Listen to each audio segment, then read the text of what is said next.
मंच पर उपस्थित इफ्को के चेयरमैन श्रीमान दिलीप संघानी जी, यहाँ के लोकप्रिय सांसद श्रीमान निशिकांत दुबे जी, इफ्को के प्रबंध निदेशक श्री अवस्थी जी, उपाध्यक्ष श्री बलबीर सिंह जी और आज के कार्यक्रम में आए हुए सभी सहकारिता क्षेत्र से जुड़े हुए बंधु भगिनी को मेरा नमस्कार। आज यहाँ पर बाबा की नगरी में एक बहुत बड़ा पुनीत कार्य अभी शुरू हुआ है। इफ्को नैनो के उत्पादन के संयंत्र की आधारशिला आज यहाँ पर रखी गई। एक तरल यूरिया जो है, ये हमारे देश की भूमि के संरक्षण के लिए बहुत जरूरी है। मोदी जी ने जब से प्रधानमंत्री बने तब से भूमि संरक्षण को अपना प्रमुख मुद्दा बनाया है। चाहे प्राकृतिक खेती की बात हो, चाहे ऑर्गेनिक खेती की बात हो, चाहे नैनो यूरिया का अनुसंधान और उसके उत्पादन तक की पूरी प्रक्रिया को गति देने की बात। नरेंद्र मोदी जी के नेतृत्व में भारत सरकार ने ये भूमि संरक्षण के सभी कामों को प्रायोरिटी दी। यहाँ पर प्रति वर्ष लगभग 6 करोड़ यूरिया की, तरल यूरिया की बोतलों की निर्मित होगी। इसका मतलब है कि 6 करोड़ बैग यूरिया हमें इंपोर्ट नहीं करना पड़ेगा। वो भारत को खाद्य के क्षेत्र में आत्मनिर्भर बनाने में अपने आप में एक बहुत बड़ा कार्यक्रम होने वाला है। मुझे आनंद है कि पहले कारखाने का जब लोकार्पण हुआ, सम्माननीय प्रधानमंत्री जी के हाथ से, तब भी मैं वहां अतिथि विशेष कर उपस्थित था। और आज यहां पर जो देवघर में ये श्री भूमि में शुरुआत हो रही है, उसमें भी मैं उपस्थित हूं। मैं आज के कार्यक्रम के माध्यम से किसान भाइयों को इतना ही कहना चाहता हूं, ये 500 ग्राम की एक बोतल पूरी थैली यूरिया का विकल्प। कई जगह पे किसान भाई यूरिया भी डालते हैं और तरल यूरिया का छिड़काव भी करते हैं। ऐसा करने से आपका क्रॉप का भी नुकसान करोगे और भूमि का भी नुकसान करोगे। जब तरल यूरिया का छिड़काव करते हो, इफ्को का गारंटी है आपका उत्पादन कम नहीं होगा, बढ़ेगा। जब किसान भाई तरल यूरिया का उत्पादन उपयोग करते हैं, बाद में यूरिया खाद जो घन खाद होता है उसको डालने की जरूरत नहीं। नैनो तरल यूरिया का अनुसंधान धरती माता के संरक्षण के लिए किया गया। ये केमिकल फर्टिलाइजर भूमि में जाता है और जब भूमि में जाता है तब केचुए को मार देता है। केचुआ कुदरती खाद बनाता है। आप जब तरल यूरिया का छिड़काव करोगे तो भूमि किसी भी तरह से विषयुक्त नहीं हो। अगर हमने जल्दी से कृषि में से केमिकल का उपयोग और घन खाद का उपयोग को समाप्त नहीं किया तो दुनिया के कई देश हैं जहां पर केमिकल फर्टिलाइजर के उपयोग से भूमि पत्थर जैसी, सीमेंट जैसी हो गई। इसकी उत्पादकता 10% से कम हो गई। आज पूरी दुनिया में सबसे पहले इफ्को ने नैनो यूरिया बनाया। ये भारत के लिए तो गौरव की बात है ही, परंतु पूरे सहकारिता क्षेत्र के लिए भी गौरव की बात है कि किसानों की सहकारिता से बनी इफ्को ने दुनिया का सबसे पहला नैनो यूरिया इजाद भी किया, बनाया भी, और अब डीएपी की ओर भी आगे बढ़ रहे हैं। इस बजट में हमारे प्रधानमंत्री नरेंद्र मोदी जी ने सहकारिता को बढ़ावा देने के लिए कई सारी योजनाएं लेकर आए। उत्पादन के क्षेत्र में सहकारिता पर 26% इनकम टैक्स लगता था, उसको कम कर अब 15% पर ले आने का काम नरेंद्र मोदी जी। जितनी भी नई सहकारिता की इकाइयां लगेगी, वो सभी नई इकाइयों में अब टैक्स 26% की जगह 15% लगेगा। इसके साथ साथ सहकारिता मंत्रालय बनने के बाद हमने पूरे भारत के सहकारिता के डेटा बैंक को बनाने का काम किया है।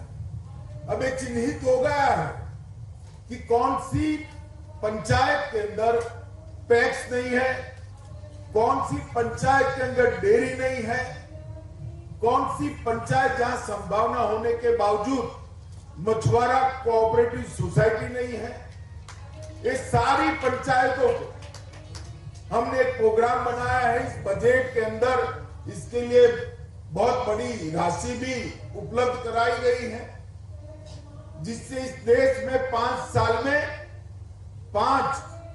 2 लाख मल्टी डायमेंशनल पैक्स का रजिस्ट्रेशन होगा, जो अपने आप में कृषि धिराण का भी काम करेगी, दुग्ध की सहकारिता भी चलाएगी और मछली पालन की सहकारिता भी चलाएगी।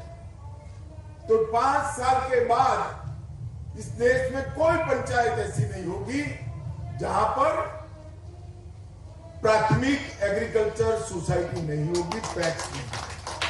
ये बहुत बड़ा निर्णय है। और इसके साथ साथ हमारे देश के अनुकूल न हो ऐसी भंडारण प्रक्रिया सालों से चली। बड़े बड़े गोडाउन बना दिए। राज्य में 1 या 2 जगह पे गोडाउन है। किसान की उपज चाहे गेहूं हो या धान हो, वो गोडाउन में जाती है। गरीब को देना होता है तब गोडाउन से वापस गांव तक जाती है। आने में और जाने में जो खर्चा होता है वो गरीब को जितना फायदा सरकार देती है, इसका 50% ट्रांसपोर्टेशन में चला जाता है।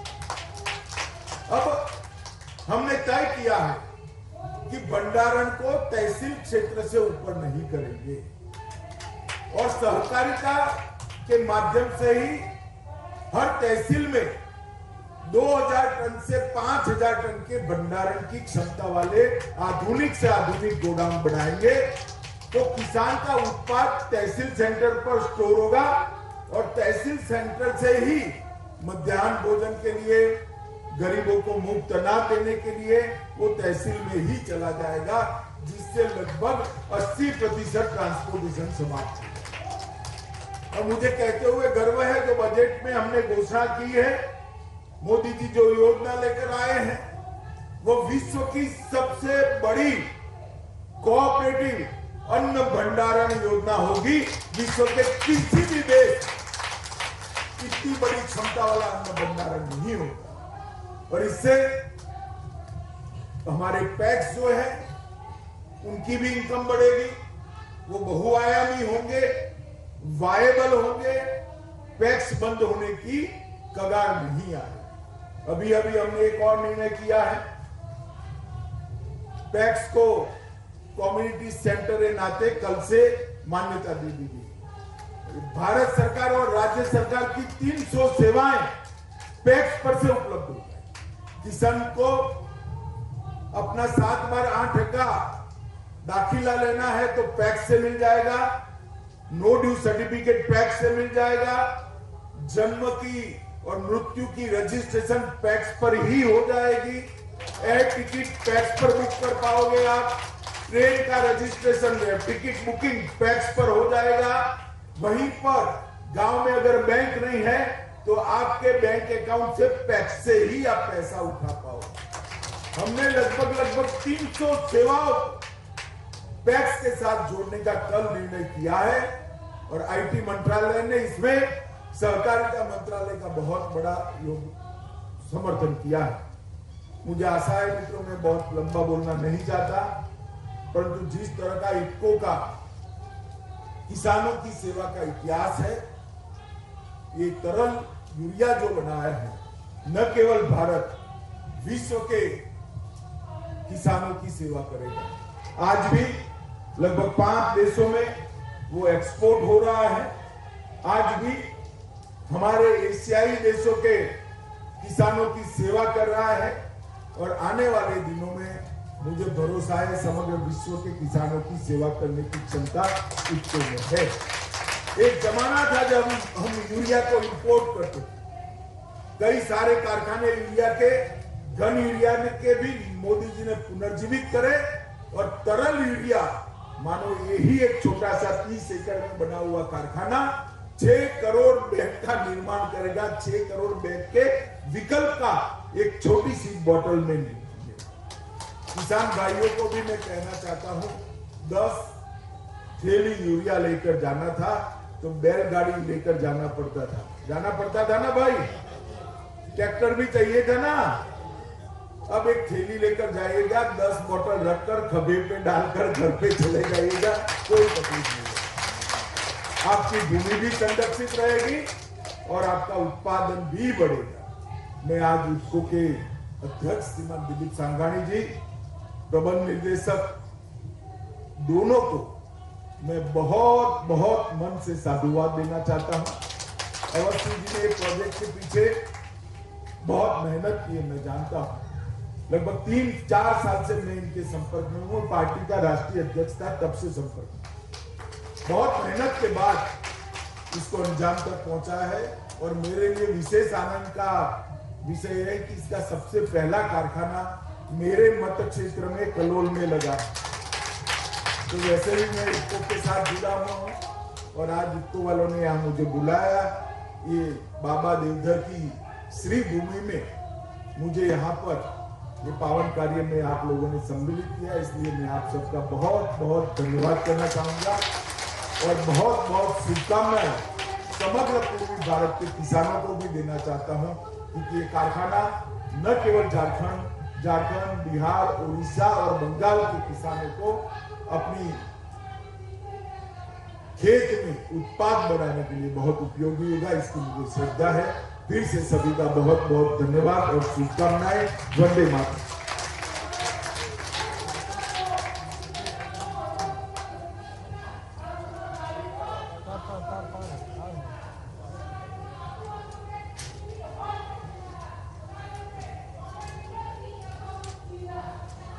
भारत के गृह और सहकारिता मंत्री, सबल और सफल मंत्री श्री अमित शाह जी